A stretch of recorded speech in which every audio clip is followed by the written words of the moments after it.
A lo largo de los siglos han surgido grandes imperios y civilizaciones. Sus creadores han gobernado naciones, regiones y continentes durante cientos, incluso miles de años. Algunos de los grandes legados y logros de estos imperios se han perdido en el tiempo, pero de lo que han dejado en rocas y ruinas podemos rescatar sorprendentes historias. A lo largo de su historia, México ha enfrentado una serie de conflictos épicos, violentos y sangrientos que han definido la cultura e identidad de esta compleja nación. Creo que Edward Gibbon dijo que la historia es un registro de crímenes, desgracias y disparates de la humanidad. Es una visión un poco fatalista, pero la historia de México tiene de eso. El conquistador español Hernán Cortés y el líder azteca Moctezuma forjaron una nueva nacionalidad al momento de conocerse. Pero en los siglos siguientes, hubo divisiones que aún se mantienen entre indígenas y europeos, entre la Iglesia y el Estado. Tras 300 años de ocupación española, en el siglo XIX, México sufriría 5 invasiones extranjeras en menos de 100 años, una de España, 2 de Francia y Estados Unidos. Estas influencias han creado una cultura y una nación única que aún lucha por liberarse de un pasado tormentoso. Conquistadores, guerra y revolución. Una historia mexicana.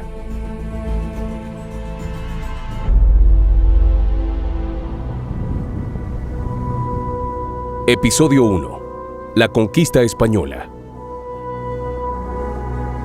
En México vivieron antiguas civilizaciones cientos de años antes del cristianismo.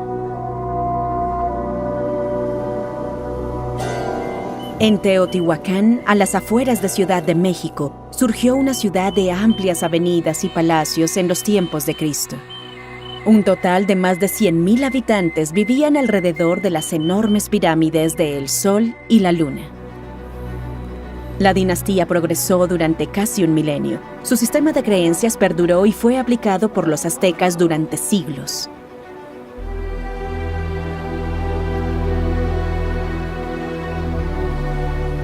En Jalisco, cerca de Guadalajara, estas singulares pirámides circulares fueron construidas hace aproximadamente 2000 años por la cultura Teuchitlán, que progresó en la región del Valle de Tequila entre el año 300 a.C. y el 980. Esta cultura se destaca por su uso de pirámides escalonadas en círculos. A excepción de una pirámide pequeña en Ciudad de México, estas son las únicas pirámides redondas en el mundo. En la península de Yucatán y más allá, los mayas construyeron enormes templos del año 700 después de Cristo en Chichén Itzá, Tulum y Cobá.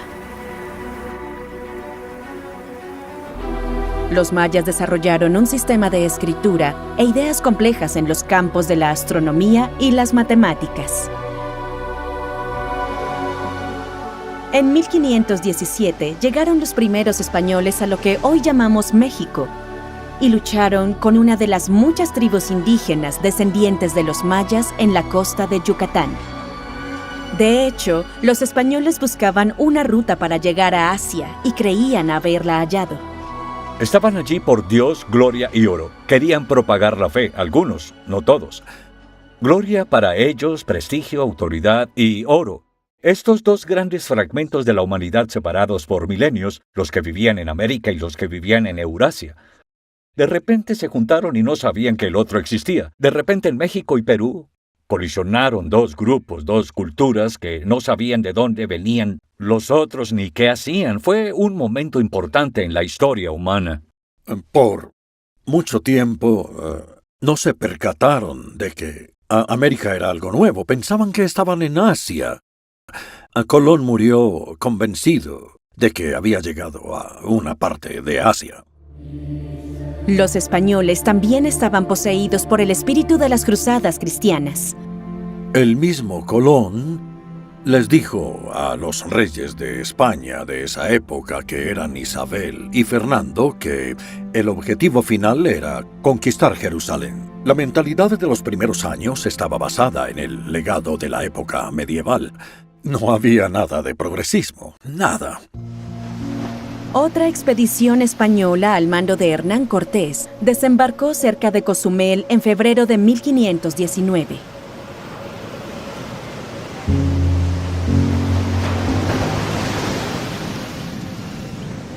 Las tribus hablaron a gusto con Cortés sobre el oro y las riquezas del imperio azteca en el centro de México.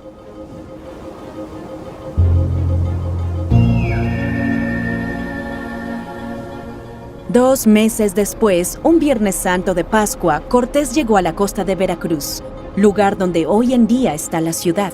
La bautizó Villa Rica de la Veracruz, haciendo alusión a la conmemoración.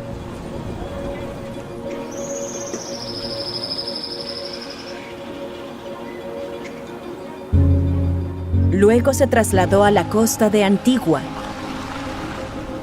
hoy una ciudad tranquila cerca de un río. Las ruinas de un puesto aduanero siguen allí, bajo las raíces de gigantescos árboles. La primera iglesia de América se erigió en 1521.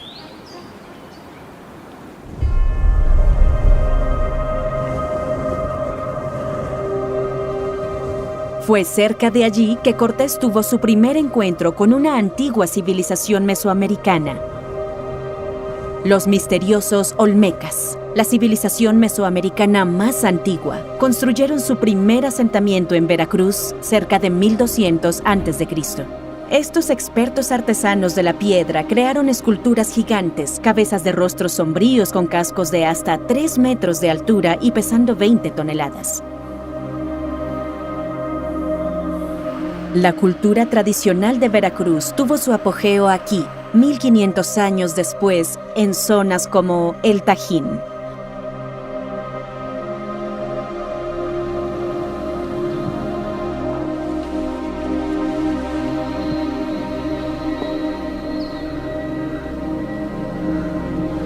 El Tajín ya estaba en ruinas cuando Hernán Cortés llegó en 1519.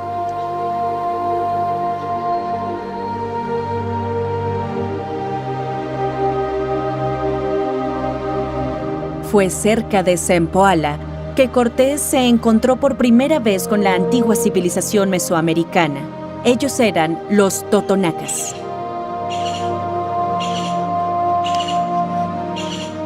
Entre las ruinas de Zempoala actual se halla un altar de sacrificios donde forzaban a luchar a los prisioneros con sus captores a muerte, a veces con los tobillos atados.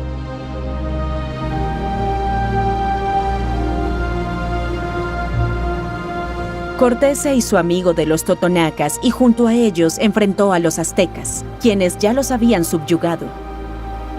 Luego, él navegó antiguas rutas indígenas a través de las sierras que separaban las tierras bajas de la costa de Veracruz y las mesetas de gran altitud del corazón de México. Cortés llegó a la actual Ciudad de México cuando el Imperio Azteca estaba en el apogeo de su riqueza y poder. Moctezuma II gobernaba el altiplano central y meridional al tiempo que cobraba impuestos a los pueblos de tierras bajas como los totonacas. Cortés destruyó el imperio azteca con una fuerza de solo 6,000 hombres y 16 caballos, tomando su ciudad capital, Tenochtitlán, tras un asedio sangriento de 4 meses. Cuando la vieron por primera vez, los colonos quedaron asombrados. La compararon con Venecia por su sistema de canales. En esa época, Tenochtitlán era una de las ciudades más populares en la tierra y estaba más poblada que cualquiera de las ciudades que los propios conquistadores hubieran visto hasta ese entonces. Tenochtitlán cubría unos 14 kilómetros cuadrados y estaba conectada al campo circundante por 3 calzadas. La ciudad estaba ordenada en forma de cuadrícula, con numerosos canales que se expandían por la ciudad. En todo el centro de la ciudad había un gran complejo sagrado donde destacaba una enorme pirámide llamada Templo Mayor. En la cima de la plataforma piramidal de 60 metros de altura, habían 2 templos gemelos a los cuales se llegaba por 2 tramos de escaleras. El santuario del lado norte estaba dedicado a Tlaloc el dios de la lluvia, y el otro lado al sur estaba dedicado a Huitzilopochtli, el dios de la guerra. El templo de Tlaloc marcaba el solsticio de verano asociado a la sequía. El de Huitzilopochtli marcaba el solsticio de invierno, símbolos de la lluvia y tiempos de guerra. Los enormes escalones que conducen al templo de Tlaloc estaban pintados de azul y blanco. El azul representaba el agua, el elemento asociado a ese dios. En contraste, los escalones que conducían al templo de Huitzilopochtli estaban pintados de rojo, en alusión a la sangre y la guerra. En ambos templos se realizaban sacrificios, incluso humanos, para alimentar y honrar a los dioses. Un sacrificio típico consistía en arrancarle el corazón a la víctima, desollarla, decapitarla y descuartizarla. Después de eso, hacían rodar el cuerpo por los escalones de la pirámide hasta aterrizar en la base. Cortés secuestró a Moctezuma, lo mantuvo custodiado y trató de usarlo como marioneta para controlar un imperio de millones de súbditos en esa época. En su conquista del imperio mexica o azteca, contó con la ayuda de un número muy elevado de aliados indígenas. La estrategia de Hernán Cortés era una táctica de divide y vencerás, así que al unirse a los enemigos de los mexicas, pudo entonces recurrir a cientos de miles de aliados indígenas para que lo ayudaran al momento de confrontar al gran ejército de Moctezuma. El asesinato de Moctezuma por los hombres de Cortés, luego de haber estado en cautiverio, dejó a los mexicas sin ningún líder. Moctezuma, aterrado por las tácticas militares y la tecnología de los españoles, estaba convencido de que Cortés era el dios Quetzalcóatl, que hacía su tan esperado regreso.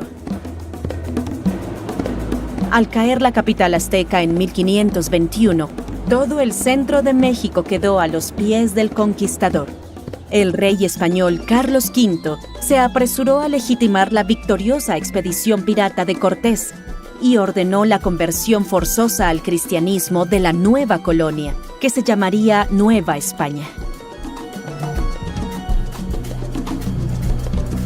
Sobre el templo azteca, Cortés construyó una iglesia que aún está allí y sigue siendo la más grande de Latinoamérica. Cortés se dispuso a crear una nueva ciudad sobre las ruinas de la capital azteca. Recobró los impuestos, algunos con mano de obra, así como los indígenas solían pagarle a Moctezuma. En los siguientes siglos, los españoles remodelaron la ciudad conquistada, reorganizaron su gobierno y convirtieron a la población al cristianismo. La manera como el cristianismo se expandió en Europa fue muy similar. No fue un cambio radical a una visión de vida universal, distinta a la que ya había. Incorporaron cosas de manera gradual. Muchas festividades que los cristianos hacían venían del paganismo. La situación en México fue exactamente la misma que la Inglaterra de Agustín o la Alemania de Bonifacio, el famoso apóstol alemán responsable de la evangelización allí. Ellos pensaban que estaban haciendo lo mismo que hicieron los misioneros cristianos en Europa a finales de la época antigua, a principios de la Edad Media. Les tomó décadas y algo más a los españoles para subyugar algunas regiones del país como Oaxaca. Un fraile franciscano escribiría 10 años después de la conquista: más de 250,000 hombres han sido bautizados, se han destruido 500 templos y se han quemado más de 26,000 figuras de demonios que en su momento fueron venerados por los indígenas. No es posible entender la cultura mexicana de la actualidad sin el legado de todos estos frailes que cristianizaron en el siglo XVI, porque lo hicieron de una forma que fue muy medieval. Ellos llegaron antes de la Reforma, así que difundieron el cristianismo como algo que no era opuesto a nada. Era algo muy natural que la gente aprendería mediante el uso de la razón y el ejemplo que les daban en los rituales litúrgicos. Sería un proceso gradual.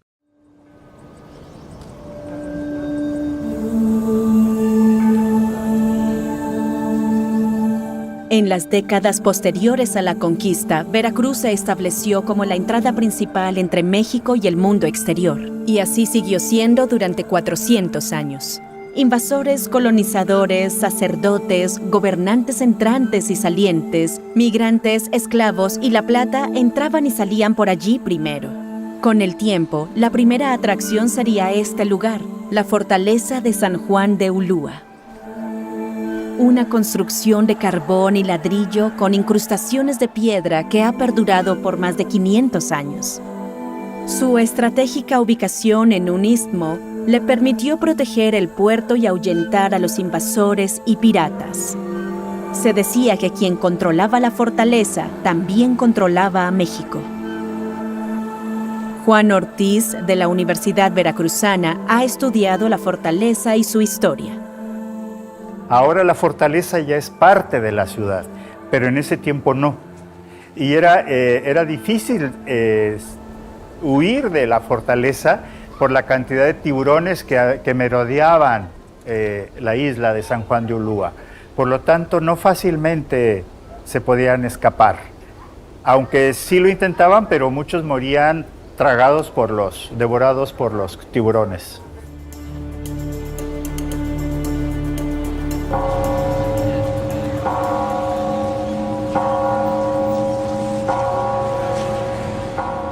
Los españoles reconstruirían ciudades en el Nuevo Mundo de la misma manera que lo hicieron en el Viejo, esforzándose por crear calles rectas, bloques cuadrados y plazas rectangulares.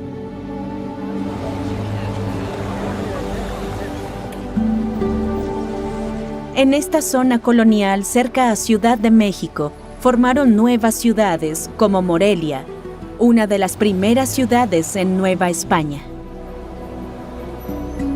Sus elegantes edificios de piedra aún rinden tributo a su pasado español, como lo hacen sus residentes. Los españoles construyeron enormes acueductos para llevar agua a las nuevas ciudades. Esta catedral tomó más de 100 años en ser construida. El clero era una fuerza dominante en el México español. El seminario para sacerdotes en el Palacio Clavijero era la sede del Colegio Jesuita de San Francisco Javier. Hoy es una galería de arte.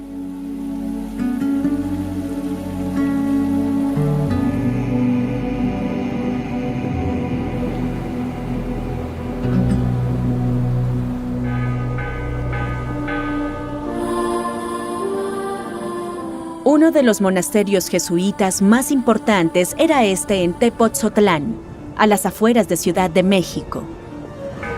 Fue aquí donde muchos sacerdotes jesuitas salían a sus viajes por el país para convertir a los nativos.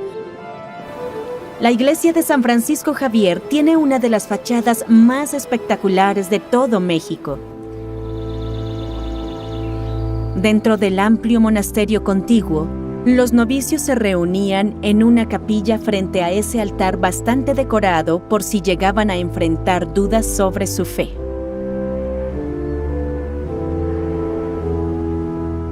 En los techos abovedados figuraban los escudos de armas de los fanáticos religiosos del Imperio Español, los jesuitas, los franciscanos, agustinos, benedictinos y mercedarios. Los pasillos claustrales conducían a un amplio vergel donde sus ocupantes comían.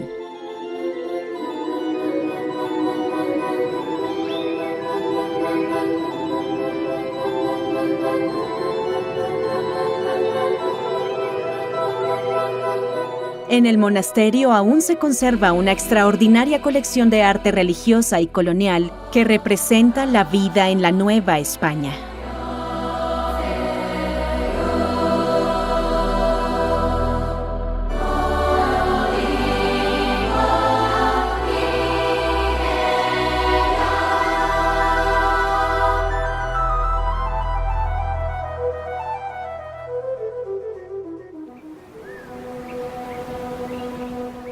En las siguientes décadas, conquistadores españoles y sacerdotes explorarían en todas las direcciones, sur, este, oeste y norte, hacia el desierto, a donde pretendían expandir el nuevo imperio que habían construido.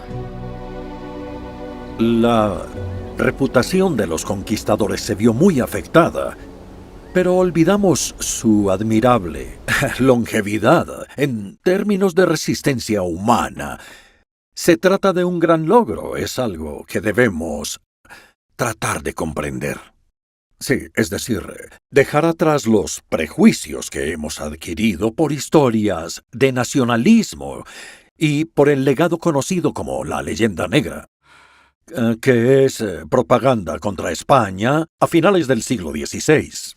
En especial en Países Bajos e Inglaterra, que estaban interesados en dejar una mala imagen de España como si estuviera llena de crueles bárbaros. Los conquistadores fueron catalogados así y es un prejuicio difícil de quitar.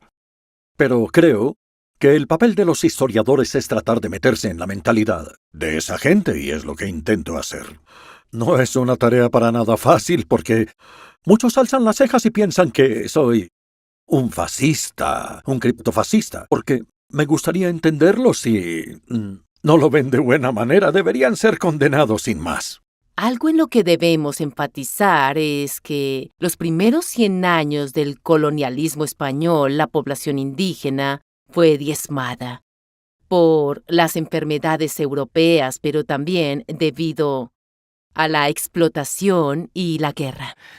Y eso es un aspecto del sistema colonial que redujo en gran forma la población indígena de principio a fin del siglo XVI. Lo que en cierta medida exigió que el sistema jurídico español y el sistema colonial respondieran, reformando o cambiando los aspectos más explotadores del sistema que habían establecido para preservar y ayudar a recuperar a la población indígena restante que comenzó a recuperarse en el transcurso del siglo XVII. Conservaron sus lenguas indígenas, eran buenos en usar todo lo que hallaban que no contradijera los principios básicos del cristianismo. Muy pocas cosas las propiciaban. Cosas como, por supuesto, el problema con la poligamia y el problema con sacrificios humanos. Se deshicieron de los sacrificios humanos casi de inmediato. No es que fuera una práctica muy popular. Los indígenas siguieron sacrificando porque tenían la idea de que la sangre era importante para mantener vivas a sus deidades y la idea de que las deidades desaparecerían con la llegada del Dios cristiano tardaría en ser olvidado. Y hubo muchas adaptaciones, con festines y celebraciones, tal como sucedió en Europa, con el culto a los santos, las reliquias, milagros, tradiciones y esas cosas. Fue bastante fácil incorporar esto a viejas prácticas que ya se hacían allí en rituales nativos. Cualquier religión que quiera ser significativa o eficaz debe tener orígenes en las culturas locales. Y podemos ver esto en las que aún perduran, porque son muy a menudo vistas como actividades mexicanas auténticas. Mucha gente trató de remontarse a la época prehispánica. Muchos dicen que el Día de los Muertos debe ser prehispánico, pero se celebra el 2 de noviembre, que es el Día de los Muertos, cuando se conmemora un festivo cristiano por los fieles difuntos. Es la realidad. Y resulta que en México tenían estas ayudas visuales que la sociedad indígena utilizaba. Ellos tenían cráneos, huesos y ese tipo de cosas formaban parte de la escultura indígena prehispánica. Eso se incorporó a la festividad cristiana y eso cuenta un relato muy cristiano. Es una idea muy paternalista pensar que las comunidades indígenas necesitaban ser protegidas por aspectos menos cristianos de esa cultura que los influenciarán y también protegerlos de formas de explotación. Muchos de esos colonos o conquistadores, como se les suele llamar, participaron en las expediciones para hacerse más ricos, más poderosos, y el sistema toleraba esos abusos, así que la separación entre los previstos para estos dos sistemas consistía en preservar los aspectos estabilizadores de las sociedades indígenas y facilitar su conversión al cristianismo.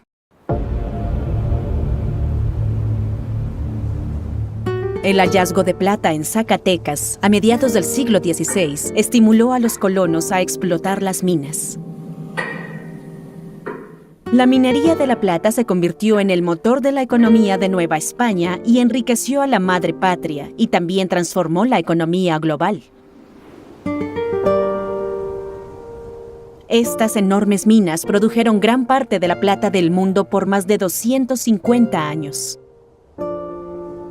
Por supuesto, la búsqueda de oro era primordial porque desde un principio ese fue el contrato que los conquistadores exploradores firmaban con los monarcas, y a ellos les darían parte de lo que encontraran. Así que en aquel siglo XVI los monarcas europeos estaban escasos de dinero, estaban desesperados por dinero, en especial oro. Era muy atractivo. Uno de los argumentos de Colón era que encontraría oro. Necesitaban encontrar oro para sostener a la monarquía española, que estaba en bancarrota.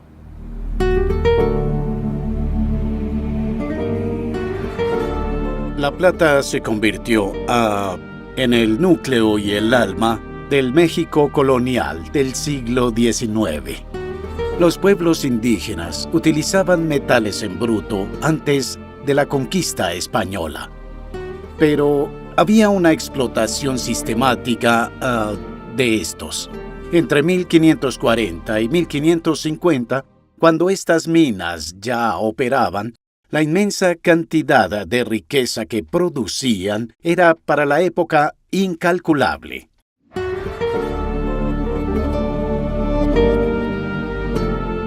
Guanajuato era la joya rodeada de montañas que había cedido sus valiosas vetas de plata. Las minas de Guanajuato producían la cuarta parte de la plata en el mundo que se extraía de gigantescos yacimientos, algunos siguen activos. Las ruinas de minas se ven en las colinas alrededor de la ciudad. El profesor Javier García Diego es uno de los principales historiadores de México. La plata, claro, fue un gran descubrimiento que financió el crecimiento del capitalismo, primero en España, luego en Países Bajos, Francia, Inglaterra. O sea, fue un elemento que dinamizó la economía mundial.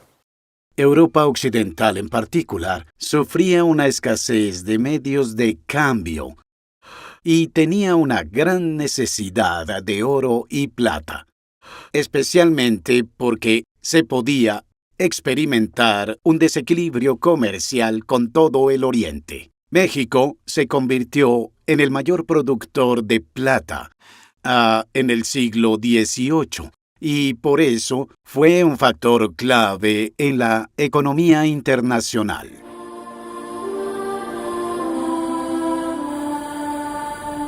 Querétaro fue una de las llamadas ciudades de la plata que surgieron gracias a este comercio. Construyeron grandes iglesias o monasterios y un acueducto que atravesaba la moderna ciudad.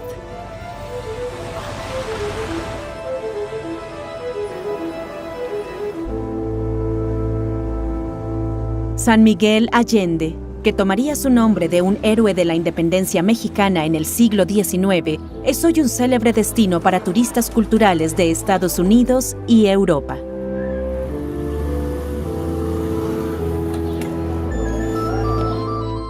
A partir de estas ciudades de La Plata, los españoles crearon una red de los llamados caminos rurales hacia las áreas periféricas del territorio de Nueva España, sobre todo el norte. Expediciones y caravanas hacían el trayecto hasta el norte de California y Santa Fe en Nuevo México. Se establecieron fortalezas, misiones y asentamientos en el camino. Estas caravanas podían abarcar 5 kilómetros y los viajes a misiones en las periferias podían tomar 2 años. La red de carreteras fue quizás uno de los aspectos más vitales de la colonización para los españoles. Las calzadas imperiales para los romanos eran muy importantes. La plata y el oro eran la razón de su presencia. Obviamente para ellos era importante hallar la forma en que estos conquistadores españoles se quedaran en el Nuevo Mundo, porque tras obtener lo que pudieron mediante impuestos, tras saquear las ciudades y llevarse todo el oro y la plata que pudieron, sobre todo el oro, no les interesaba la plata. Entonces, ¿por qué se quedarían? Más allá del corazón colonial había montañas y desiertos. Los caminos reales se extendían hacia el norte durante cientos de kilómetros hasta Nuevo México.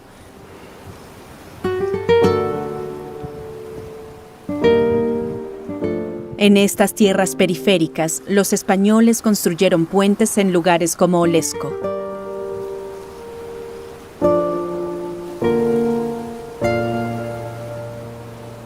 Y las rutas estaban protegidas por fortalezas como esta contigua.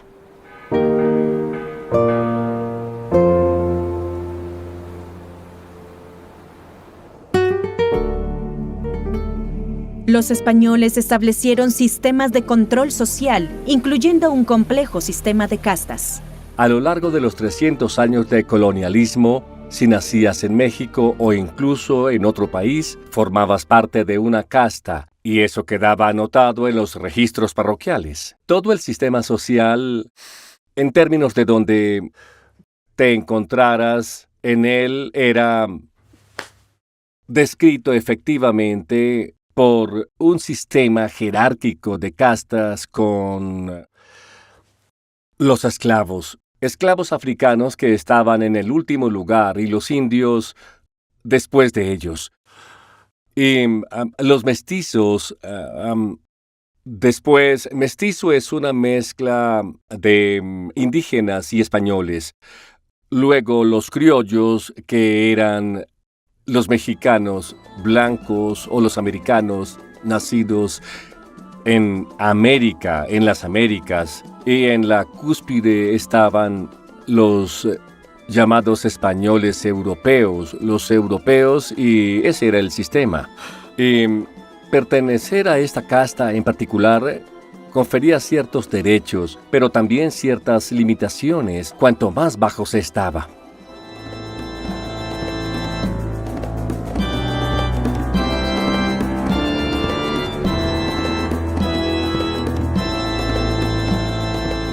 Esta increíble obra de arte descubierta en el monasterio jesuita de Tepoztlán ilustra 17 categorías en las que los españoles los dividían.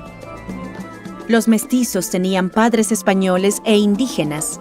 Los de un mulato eran españoles y negros. Y en lo más bajo, los zambos, quienes tenían padres negros e indígenas. Hacienda San Gabriel de Barrera. Mientras tanto, los españoles construían enormes haciendas feudales con los campesinos indios como siervos. Esta hacienda de las afueras de Guanajuato nos da una idea de cómo vivían los dueños. La élite española construía suntuosas casas repletas de muebles ornamentados con terciopelo, rasos y joyas importadas. Las haciendas nacieron tras las concesiones dadas a muchos conquistadores y funcionarios. Muchos españoles comunes también podían pedir una concesión.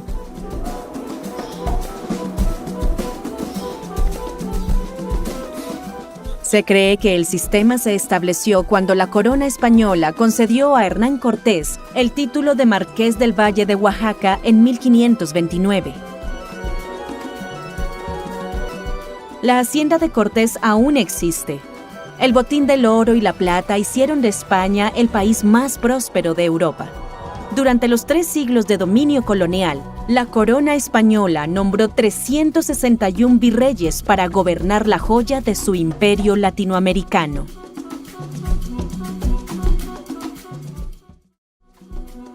Aunque los colonizadores españoles crearon un sistema de castas muy elaborado para clasificar a las personas según su raza, este desapareció a finales del periodo colonial, Tras la independencia, se eliminó el estatus legal de la raza. Ellos hicieron todo para que los que estaban en la cima siguieran allí. Todos los demás luchaban por ascender, por escalar posiciones dentro del sistema y por ende tener más derechos y más libertades. Fue genial porque básicamente competían entre sí. Se eliminaron todas las distinciones de casta y se volvieron ciudadanos iguales del reino español, fueran americanos o europeos. Así que de la nada se declaró la igualdad y las castas ya no existían. La Iglesia tuvo que cambiar sus viejos libros para registrar en unos nuevos a la gente según su día de nacimiento, no según a la casta que se pertenecía. Un esfuerzo de colonización tomó tintes de cruzada religiosa. Analistas de la conquista española defienden la relación del invasor con los indígenas y su forzada conversión al cristianismo. Bueno, en verdad, el sistema no fue tan riguroso ni opresivo como el que nos han hecho creer a lo largo de todos estos siglos. Es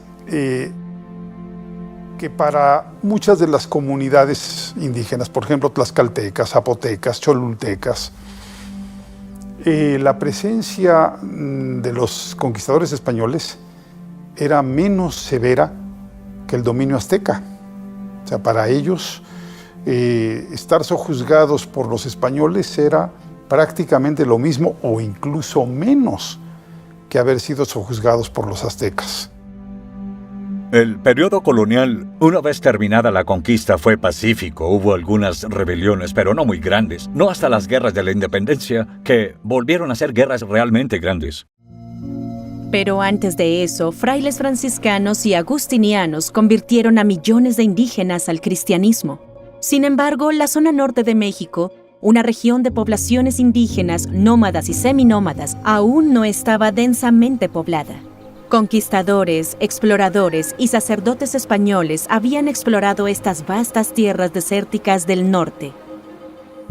Más allá de esta frontera, habían ricas praderas donde las tribus indígenas cuidaban de sus rebaños de búfalos salvajes, que eran millones. Asentamientos españoles sufrirían ataques hostiles de guerreros apaches y comanches, que migraban al sur de la presión de los europeos al oeste de América del Norte. María Terrazas es profesora de historia y ha estudiado a estas tribus nómadas. La llegada de los europeos alteró mucho a las naciones, en muchos sentidos, a las naciones indias.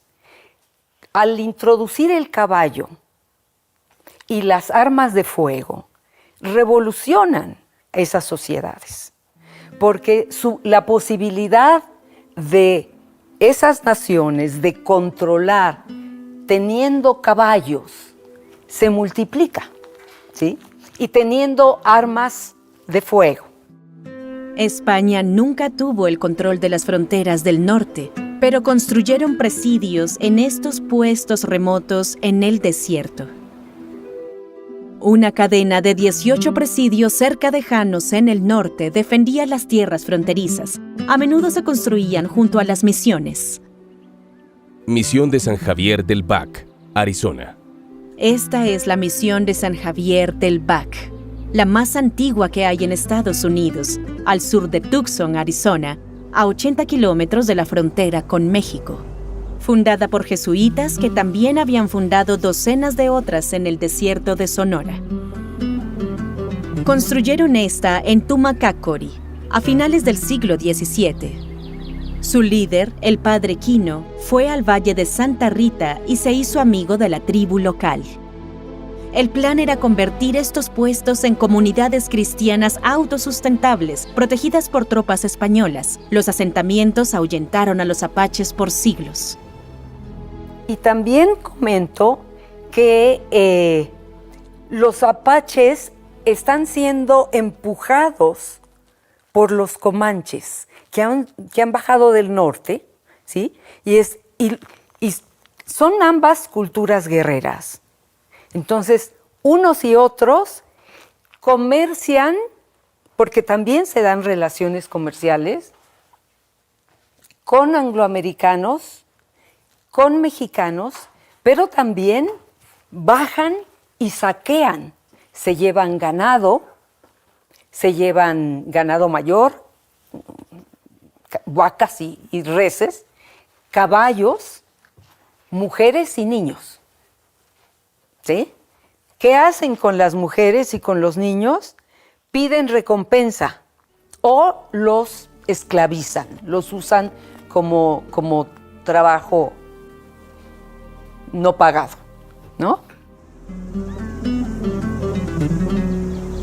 Fue aquí donde el explorador español de Anza se detuvo a descansar en su histórica expedición de descubrimiento.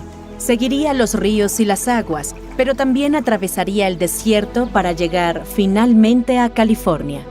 Un viaje que duraría 2 años recorriendo 3.000 kilómetros. Cruce fronterizo en Yuma, Arizona. Cruzó el río Colorado aquí en Yuma.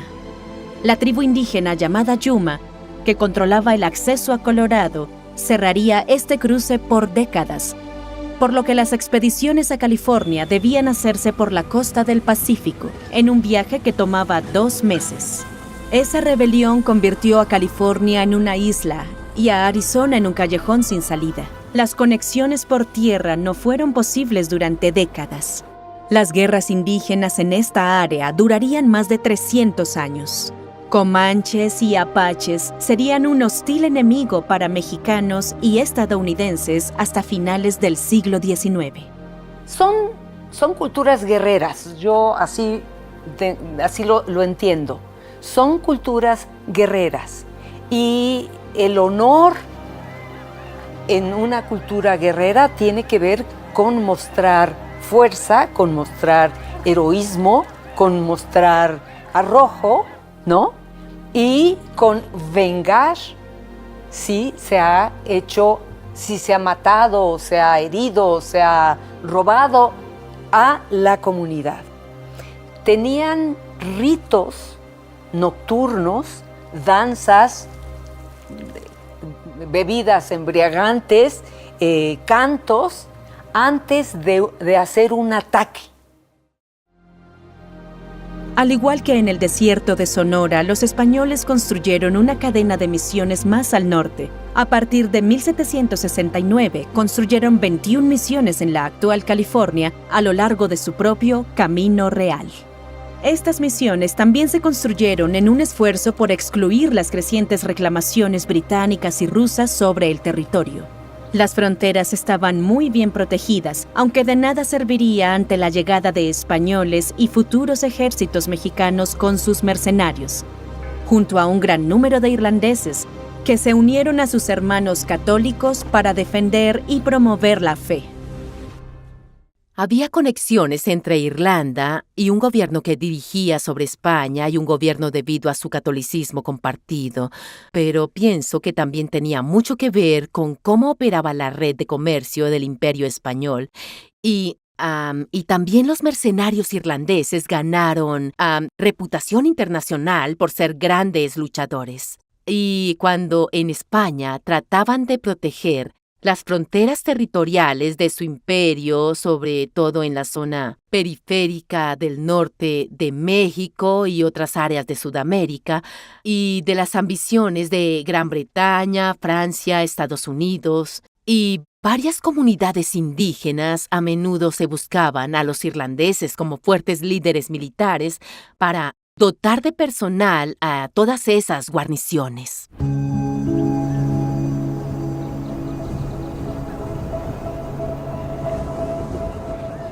Cientos de kilómetros al sur, otras tribus indígenas de las antiguas civilizaciones de Nueva España y Mesoamérica habían sido subyugadas. Aunque los españoles crearon sistemas elaborados para proteger a los indígenas dentro de su imperio, cientos de lugares como el magnífico Tajín en el estado de Veracruz, abandonado desde el siglo XII, 300 años previos a la conquista, aún no habían sido descubiertos. El Tajín fue redescubierto en 1965, más de 500 años luego de ser abandonado. La existencia de este y muchos otros lugares en medio de la selva se hizo pública en el siglo XIX, gracias a exploradores como el artista y explorador británico Frederick Catherwood, quien hizo estas obras de arte que llamaron la atención del mundo exterior.